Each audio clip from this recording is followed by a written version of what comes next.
মৰমৰ ছাত্ৰ ছাত্ৰীসকল সকলোকে এডুকেশ্যনেল ভিডিঅ'টোলৈ পুনৰবাৰ স্বাগতম জনাইছোঁ। আজি আৰম্ভ কৰিবলৈ বিচাৰিছোঁ তোমালোকৰ অধ্যায় 3ৰ কৰি চাওঁ আহা 3.3ৰ দ্বিতীয় খণ্ড অৰ্থাৎ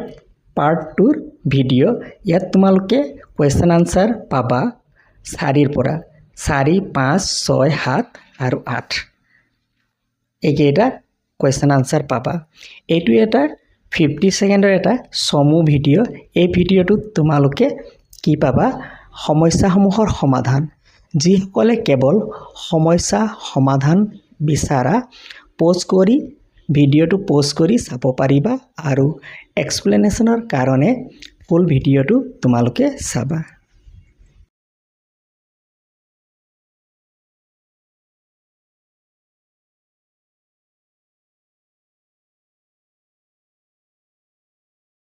কুৱেশ্যন নম্বৰ 4, ববিতাই এটা কেকৰ 4 ভাগৰ 1 অংশ খাবলৈ ল'লে আৰু সেই মুহূৰ্ততে ভায়েক অহাত ববিতাই কি কৰিলে? নিজৰ ভাগৰ পৰা অৰ্থাৎ 4 ভাগৰ 1, নিজৰ ভাগটো এইটোৱে আছিলে, নিজৰ ভাগৰ পৰা 5 ভাগৰ 2 ভাগ অৰ্থাৎ 4 ভাগৰ 1ৰ পৰা 5 ভাগৰ 2 ভাগ ভায়েকক খাবলৈ দিলে। এতিয়া কেকটোৰ কিমান ভাগ ববিতাই খালে? ইয়াৰ সমাধানটো তোমালোকে প্ৰথমতে লিখিবা 4 নম্বৰৰ সমাধান আৰু লিখিবা ইয়াত ববিতাৰ হাতত থকা কেকৰ অংশটো প্ৰথম লিখি ল'বা। এনেধৰণে লিখিবা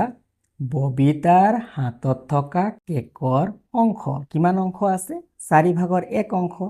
ভায়েকক দিয়া অংশ এতিয়া লিখিবা।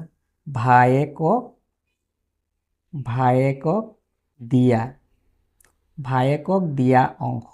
ভায়েকক কিমান অংশ দিলে? তাই অৰ্থাৎ ববিতাই নিজৰ ভাগৰ পৰা অৰ্থাৎ 4 ভাগৰ 1 নিজৰ ভাগৰ পৰাই ভায়েকক দিলে। ভায়েকক কিমান অংশ দিলে? ভায়েকক দিয়া অংশ 5 ভাগৰ 2। তো ভায়েকক দিলে নিজৰ ভাগৰ পৰাই 5 ভাগৰ 2 অংশ দিলে। গতিকে 4 ভাগৰ 1ৰ 5 ভাগৰ 2 এনেধৰণে লিখিবা। তাৰপিছত ৰৰ ঠাইত কি চিন দিবা? পূৰণ চিন দিলা ৰৰ ঠাইত। তাৰপিছত 5 ভাগৰ 2 এয়া আছে। তাৰপিছত এতিয়া নিউমেৰেটৰ অৰ্থাৎ লবৰ লগত পূৰণ কৰি দিবা, হৰৰ লগত। পূৰণৰ ক্ষেত্ৰত এনেধৰণে কৰা হয়। গাণিতিক নিয়মটো কি আছে? লবৰ লগত 1 2 গুণ 2। তোমালোকে পোনে পোনে পূৰণ কৰি বহাই দিবা। 4 5 গুণ 20। তো তলত পূৰণ কৰি কিমান পালা? 20 আৰু ওপৰত 2। ভগ্নাংশটোত এটা সাধাৰণ উৎপাদক আছে আৰু সেই সাধাৰণ উৎপাদকটো হৈছে 2।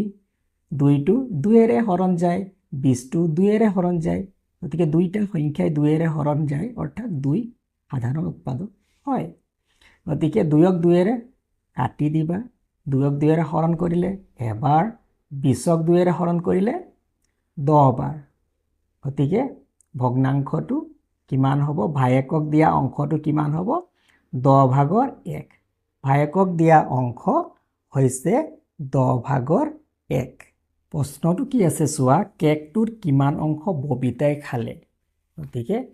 ববিতাই নিজে খোৱা অংশ। ববিতাই কিমান অংশ পাইছিলে বা লৈছিলে? 4 ভাগৰ 1 অংশ হাতত আছিলে। এই 4 ভাগৰ 1 অংশৰ পৰাই ভায়েকক কিমান দিলে? ভায়েকক 10 ভাগৰ 1 অংশ। ভায়েকক 10 ভাগৰ 1 অংশ দিলে। তো নিজে কিমান খালে?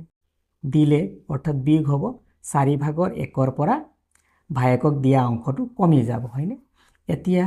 এই দুটা ভগ্নাংশত চোৱা, প্ৰথম ভগ্নাংশত হৰ 4 আছে আৰু দ্বিতীয় ভগ্নাংশত হৰ 10 আছে। ভগ্নাংশৰ এলচিএম ওলাই ল'বা। হৰ 4, ইয়াত হৰ 10। 2 সাধাৰণ উৎপাদক 2 আছে। 2 2 গুণ 4, 2 5 গুণ 10। কি থাকিলে? 2 2 আৰু 5। গতিকে এই তিনিটা পূৰণ কৰিলে কিমান পাবা? 20। গতিকে 4 আৰু 10ৰ এলচিএম কিমান? 20। এলচিএম ওলোৱাৰ পাছত ভগ্নাংশৰ দুটা হৰ কিমান কি পূৰণ কৰিলে LCM অৰ্থাৎ 20 সংখ্যাটো পাবা সেইটো কৰিবা ইয়াত 4ৰ লগত 5 ইনটু কৰিলে 4 5 গুণ 20 LCMটো পাই যাবা 10 2 গুণ 20 2 পূৰণ কৰিলে গতিকে দুইটা ভগ্নাংশই একে হৰ বিশিষ্ট অৰ্থাৎ একে হৰ 20 20 একে হৰ বিশিষ্ট প্ৰথমতে কৰি ল'বা বিয়োগ বা যোগ কৰাৰ ক্ষেত্ৰত যদি বেলেগ বেলেগ হৰ বিশিষ্ট থাকে প্ৰথমতে LCM উলিয়াবা আৰু একে হৰ বিশিষ্ট কৰি ল'বা LCM যিমান আছে সেই সংখ্যাটোৱে একে হৰ বিশিষ্ট কৰি ল'বা এতিয়া একে হৰ বিশিষ্ট হোৱাৰ পাছত 20 20 একে হৰ বিশিষ্ট হ'ল নহয় তোমালোকে এনে ধৰণে লিখিব পাৰিবা এতিয়া ওপৰত 5 - 2 তো 5 - 2 কৰিলে কিমান হ'ব 3 তলত 20 ইমান অংক নিজে খোৱা ববিতাই নিজে খোৱা অংক কিমান ববিতাই নিজে খোৱা অংকটো হৈছে 20/3 এয়া হৈছে 4 নম্বৰৰ সমাধান নেক্সট কুৱেশ্যন 5 এখন বিদ্যালয় আৰু সেই বিদ্যালয়ৰ 150 গৰাকী শিক্ষাৰ্থী ষ্টুডেণ্টে বাগিচাৰ কামত জড়িত বাগিচাৰ কাজসমূহ কৰে আৰু তেওঁলোকৰ 3 ভাগৰ 2 ভাগ কিহত কোনটো বাগিচাত কাম কৰে পাচলি বাগিচাত 3 ভাগৰ 2 অংশ ছাত্ৰ ছাত্ৰীয়ে কাম কৰে আৰু 5 ভাগৰ 1 ভাগ বা 1 অংশই কি কৰে ফুলনি বাগিচাত কাম কৰে তে কিমান শিক্ষাৰ্থী ফুলনি বাগিচাত জড়িত ফুলনি বাগিচাত কিমান গৰাকী শিক্ষাৰ্থী জড়িত এইটো উলিয়াবলৈ একেবাৰে সহজ ইয়াত 150 গৰাকীৰ 5 ভাগৰ 1 ভাগ পূৰণ কৰি দিলে তোমালোকে কি পাবা ফুলনি বাগিচাত কাম কৰা শিক্ষাৰ্থীৰ সংখ্যাটো পাবা যদি বাকি থকা শিক্ষাৰ্থীয়ে বাগিচাত পানী দিয়ে তে বাকি কিমান আছে হেতু কেনেকৈ উলাবা বাকি থকাটো উলাবৰ বাবে তো তোমালোকে পাচলি বাগিচাত থকা কিমান শিক্ষাৰ্থীয়ে পাচলি বাগিচাত পানী দিয়ে এইটো উলিয়াব লাগিব তেতিয়া গম পাবা যে পাচলি বাগিচাত কিমান জন কৰে এইটো তো কোৱেশ্চন আনসাৰটো উলাবই দিছে এইটো উলাব লাগিব ফুলনি বাগিচাত কিন্তু পাচলি বাগিচাটো কিমানে পানী পাচলি বাগিচাটো কিমান জনে কাম কৰে হেতু উলিয়াই লব লাগিব গতিকে এই পাচলি বাগিচাত কাম কৰা ছাত্ৰ ছাত্ৰী শিক্ষাৰ্থীৰ সংখ্যা উলিয়াই লব লাগিব ফুলনি বাগিচাৰ দিছে এইটো উলিয়াব লাগিবই তাৰ পিছত বাকি থকা উলাবলৈ হলে এই কেইটাৰ পৰা বিয়োগ কৰিব লাগিব তাৰ মানে পাচলি বাগিচাত কিমানে কাম কৰিছে তাৰ পিছত ফুলনি বাগিচাত এই দুটা যোগ কৰি 150ৰ পৰা বিয়োগ কৰিলে যিখিনি সংখ্যা যেটো সংখ্যা পাম হেতুৱে হ'ব পানী দিয়া বাগিচাত পানী দিয়া শিক্ষাৰ্থীৰ সংখ্যা তেন্তে কিমান গৰাকী শিক্ষাৰ্থীয়ে পানী দিয়া কাৰ্যটো সম্পাদন কৰে গতিকে 5 নম্বৰৰ সমাধানটো কৰো আহা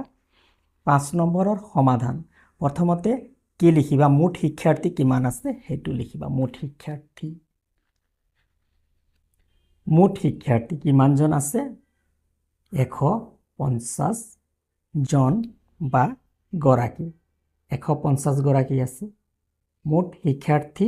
150 গৰাকী পাচলি বাগিচাত থকা শিক্ষাৰ্থী 150 গৰাকীৰ পূৰণ কিমান ভাগৰ 3 ভাগৰ 2 গৰাকী 150 পূৰণ 2 তিয়া সাধাৰণ উৎপাদক 3 আছে 3ৰে 3 ডিভাইড কৰিলে এবাৰ আকৌ 15ক 3ৰে ডিভাইড কৰিলে 5 বাৰ শূন্যটো কাটা আৰু ইয়াত উঠাই দিম এতিয়া 50 আৰু 2 250 100 কি লিখিবা 100 গৰাকী পাচলি বাগিচাত কিমান গৰাকীয়ে কাম কৰে 100 গৰাকীয়ে কাম কৰে তাৰ পিছত লিখিবা ফুলনি বাগিচাত থকা শিক্ষাৰ্থী ফুলনি বাগিচাত থকা শিক্ষাৰ্থীৰ কিমান ভাগ ফুলনি বাগিচাত থাকে 5 ভাগৰ 1 তো মুঠ আছে শিক্ষাৰ্থী 150ৰ 5 ভাগৰ 1 ভাগ 5 ভাগৰ 1 ভাগ ফুলনি বাগিচাত থাকে তো 150 পূৰণ 1 5 ইয়াতো চোৱা 5ক 5ৰে হৰণ যায় সাধাৰণ উৎপাদক 5 আছে 15ক 5ৰে হৰণ কৰিলে 3 বাৰ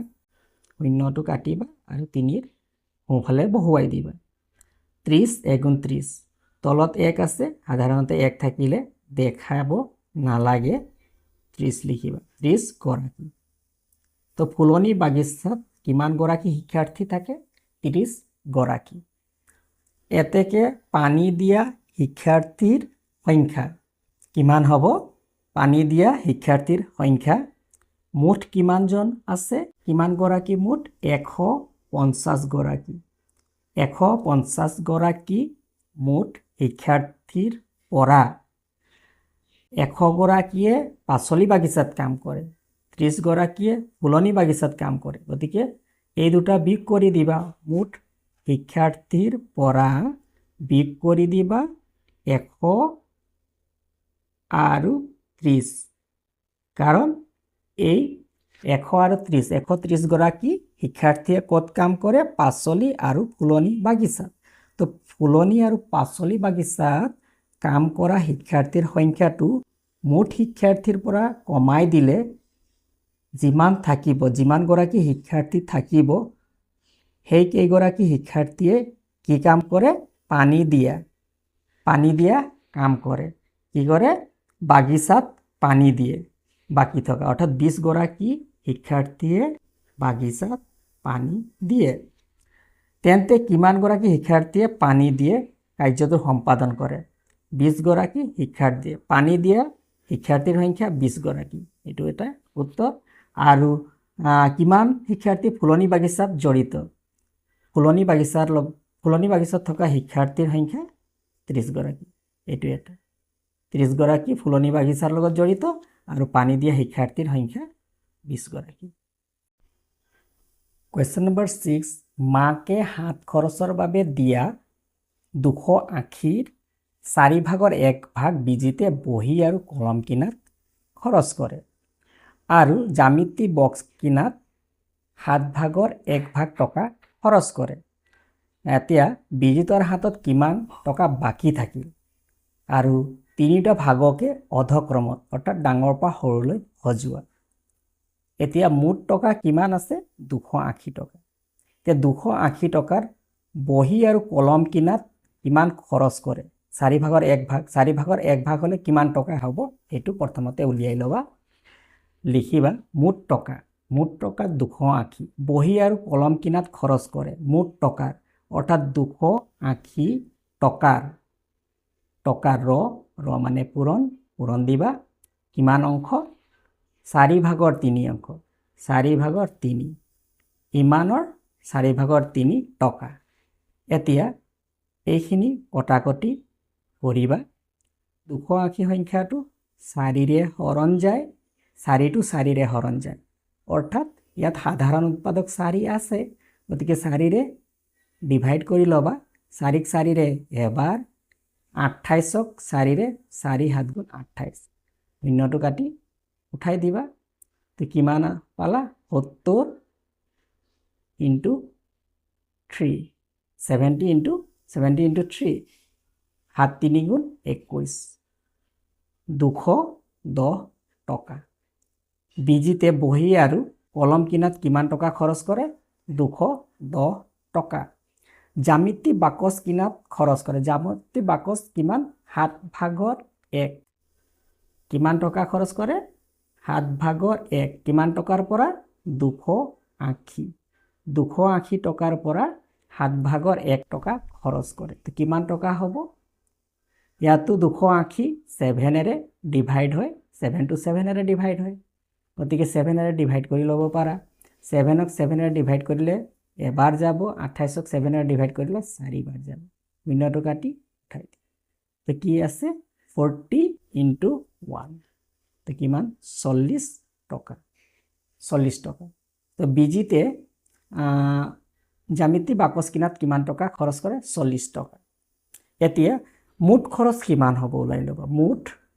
খৰচ তেতিয়া হাতত কিমান বাকি থাকিলে ওলাব পাৰিবা মুঠ খৰচ বহি আৰু কলম কিনাত 210 টকা আৰু জ্যামিতি বাকচ কিনাত 40 টকা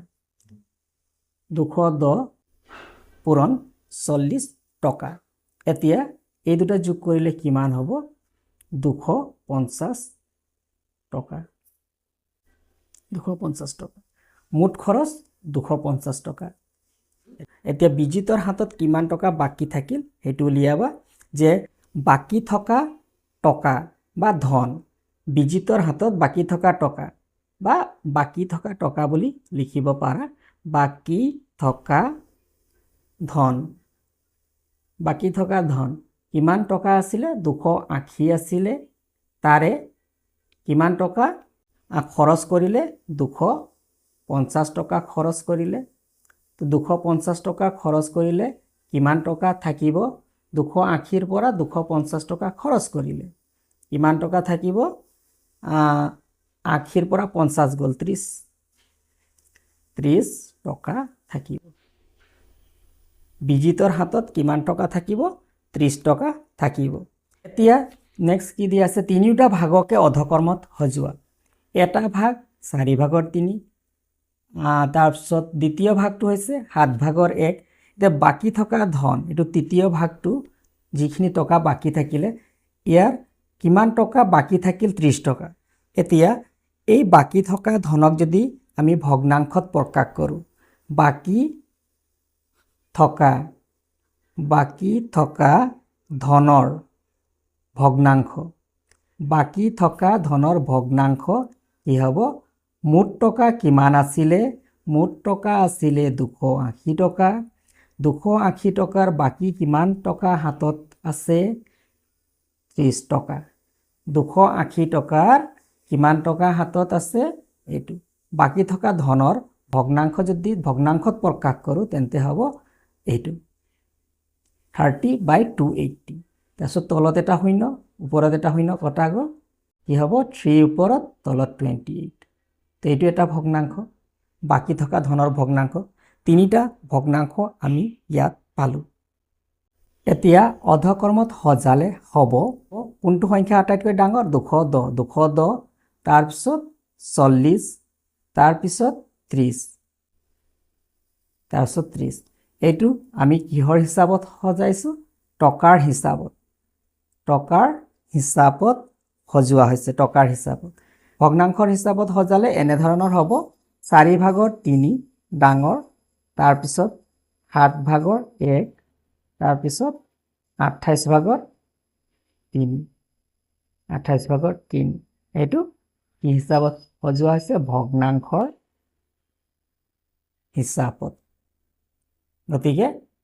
বাকি থকা ধন কিমান 30 টকা এটো এটা আনসার আৰু অধকৰ্মত সজালে হ'ব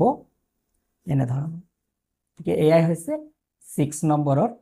সমাধান কোৱেশ্চন নম্বৰ 7 এটা আয়তৰ দিক আৰু প্ৰস্থ দিয়া আছে আয়তটো কালি উলিয়াব লাগে আয়তৰ কালি উলিয়াবলৈ একেবাৰে সহজ আমি আগত পাই আহিছো আয়তৰ কি থাকে আয়তৰ লেন্থ থাকে ব্ৰেথ থাকে L আৰু B থাকে L আৰু B পূৰণ কৰিলে আমি কি পাওঁ আয়ত এটাৰ কালি পাওঁ একেবাৰে সহজ আয়তৰ দিশ বুলি লিখিলে এটা আয়তৰ দিশটো 2 সমষ্টি 3 ভাগৰ 2 সেন্টিমিটাৰ আৰু এটা লিখিলা আয়তৰ প্ৰস্থ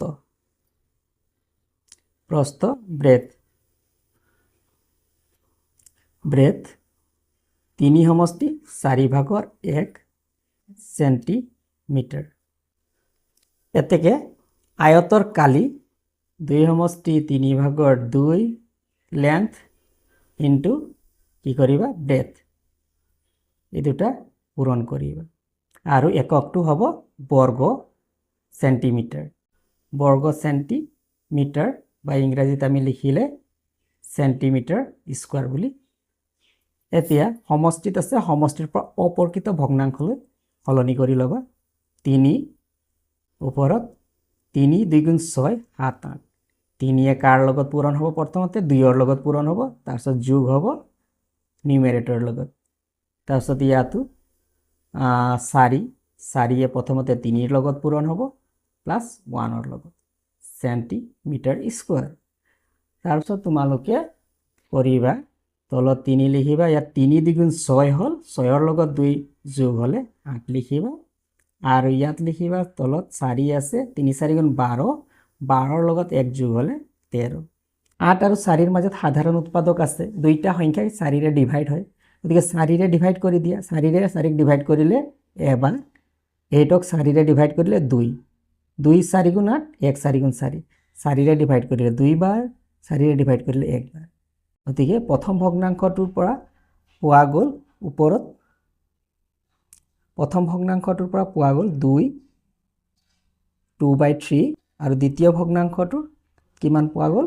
13/1 1 তলত থাকিলে সাধাৰণতে লিখা নহয় গতিকে তোমালোকে 13 বুলি লিখিবা 2/3 * 13 তো 2/3 টু নিউমেৰেটৰ হয় 13 টু নিউমেৰেটৰ হয় আৰু তলত 3 তো দুইটা পূৰণ কৰিলে কিমান হ'ব 2 13 26 26/3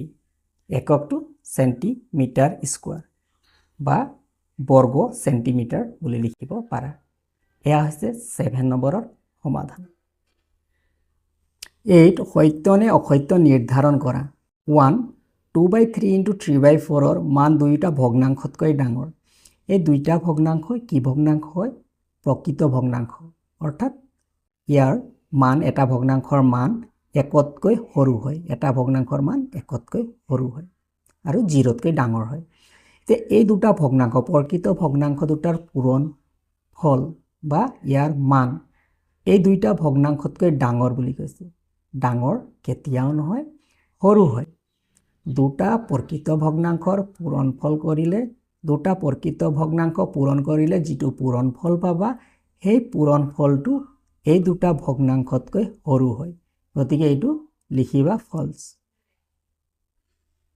তাৰ পিছত 2 5/4 * 16/7 ৰ মান দুয়োটা ভগ্নাংশতকৈ ডাঙৰ প্ৰথমটো হৈছে অপ্ৰকৃত ভগ্নাংশ একতকৈ ডাঙৰ ভগ্নাংশ এটো একতকৈ ডাঙৰ ভগ্নাংশ প্ৰতিটো ভগ্নাংশৰ মানটো একতকৈ ডাঙৰ আৰু এই দুটাৰ পূৰণফল যিটো পাবা বা ইয়াৰ মান সেই মানটো এই দুইটা ভগ্নাংশতকৈ ডাঙৰ এইটো ট্ৰু হয় ট্ৰু নেক্সট 7/4 * 2/3 7/4 এইটো হৈছে অপ্ৰকৃত ভগ্নাংশ অৰ্থাৎ ইয়াৰ এই ভগ্নাংশটোৰ মানটো একতকৈ ডাঙৰ অপ্ৰকৃত ভগ্নাংশ আৰু দ্বিতীয় ভগ্নাংশ 2/3 এইটো হৈছে প্ৰকৃত ভগ্নাংশ ইয়াৰ মানটো একতকৈ সৰু এটা অপ্ৰকৃত আৰু এটা প্ৰকৃত দুইটা ভগ্নাংশৰ পূৰণফল যিটো পাবা সেই পূৰণফল বা মানটো কি হ'ব এই দুটা ভগ্নাংশৰ মানৰ মাজত থাকিব ইয়াত কি কৈছে দুইটা ভগ্নাংশতকৈ সৰু এইটো ভুল গতিকে এইটো ফলছ লিখিবা এয়া আছিল তোমালোকৰ 3.3 ৰ আটাইকেইটা সমাধান আজিলৈ ইয়াতে সামৰিবলৈ বিচাৰিছো গতিকে সকলোকে ধন্যবাদ জনাই সামৰিছো